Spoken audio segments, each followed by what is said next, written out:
સરકારશ્રીનો આભાર માનું છું કે આવા એક મોસ્ટ ઇમ્પોર્ટન્ટ અસાઇનમેન્ટ જે પોલીસમાં કહેવાય છે ડીજીપી તરીકે આપણે અહીંયા પોઈન્ટ કર્યા માનનીય મુખ્યમંત્રીશ્રી અને માનનીય નાયબ મુખ્યમંત્રીશ્રીના. જે પોલીસની કામગીરી છે એ આપણે કહેવાય છે કે જે મુખ્ય કામગીરી આપણે જ્યારે ટ્રેનિંગમાં પણ શીખાવી અને પછી પર પ્રિવેન્શન, ડિટેક્શન અને investigation of crime and maintenance of law and order, એટલે ગુનાને અટકાવવાનું, ગુનાને શોધવાનું, એની તપાસ બરાબર થાય અને લો એન્ડ ઓર્ડર બરાબર રહે. એ અમારી જે મેઇન પ્રાથમિકતા છે એને જ ગણીએ. આ સિવાય ઘણા બધા પડકારો છે આપણા પોલીસની સામે, ચાહે ડ્રગનું દૂષણ હોય કે સાયબર ક્રાઇમ હોય કે ટ્રાફિકની સમસ્યા, એ તમામ ઉપર પણ આપણું ધ્યાન રહેશે. ટેકનોલોજીનો આપણે બહુ વધારે ઉપયોગ કરવા માંગીએ. એમાં પણ જે સીસીટીવી છે એ કહી શકીએ કે આજકાલ મોસ્ટ ઇમ્પોર્ટન્ટ એને જ ગણાય. આપણે અમદાવાદ શહેરમાં લગભગ 3 વર્ષ જેટલા આપણે જુલાઈ 2023 એન્ડમાં જોઈન કર્યા હતા, તો લગભગ 3 વર્ષના સમયગાળા દરમિયાન લોક ભાગીદારીથી 24,000થી વધારે સીસીટીવીઓ લગાવ્યા હતા. અને અમદાવાદમાં સરકાર શ્રી દ્વારા કોર્પોરેશનના અને બધા મિલાવીને લગભગ 4,000 સીસીટીવી છે.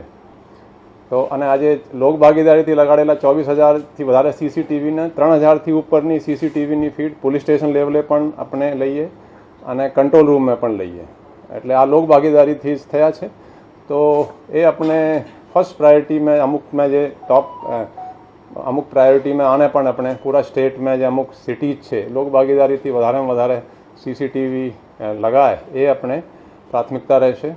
આનાથી તમારો જે પ્રિવેન્શન ઓફ ક્રાઇમ પણ થશે, ડિટેક્શન ઓફ ક્રાઇમ પણ થશે અને જે ઇન્વેસ્ટિગેશન છે એટલે આ તમામમાં આ બહુ કારગર ઉપયોગ થશે.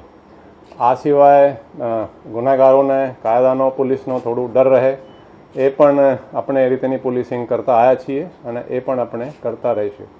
આ સિવાય જે પબ્લિક ગ્રીવન્સ રિડ્રેસલ સિસ્ટમ છે એટલે લોકોને પોલીસ સ્ટેશન તેમજ જિલ્લામાં જ એ લોકોનો જે કંઈ ન્યાય છે એ ત્યાં જ મળી જાય. એ લોકોને અહીંયા સચિવાલય સુધી કે ડીજી ઓફિસ સુધી કે ઉપરી અધિકારી સુધી નહીં આવવું પડે એ રીતેની પણ આપણે એફર્ટ્સ કરીએ, વ્યવસ્થા ગોઠવીએ. આ આપણે અમુક પ્રાયોરિટી છે.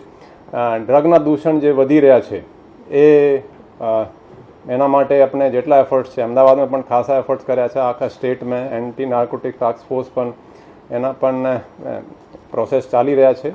એ શરૂ થશે તો એ ડ્રગ્સના આપણે ખાસ પ્રાયોરિટી આપવાના છીએ. આ સિવાય સાયબર ક્રાઇમ પણ એક મોટો પડકાર તરીકે ઊભો થઈ રહ્યો છે. અમદાવાદમાં અમને એમના કન્ટિન્યુઅસ ટ્રેનિંગના પણ સિસ્ટમ ગોઠવ્યા છે. ત્યાં સાયબર ક્રાઇમમાં ડિટેક્શનના માટે બરાબર ડિટેક્શન થાય, વધારેમાં વધારે ગુનાઓ પણ નોંધાય, એ પણ આપણે પ્રાયોરિટી છે. તો આ અમુક પ્રાયોરિટી છે. આ સિવાય એડમિનિસ્ટ્રેશન પણ ઇમ્પ્રૂવ થાય. જે બધા જ પ્રાયોરિટી છે ડીજી ઓફિસમાં ખાસ કરીને વહીવટ થોડું એડમિનિસ્ટ્રેશન બરાબર ચાલે એ પણ આપણે એક પ્રાયોરિટીમાં રહેશે.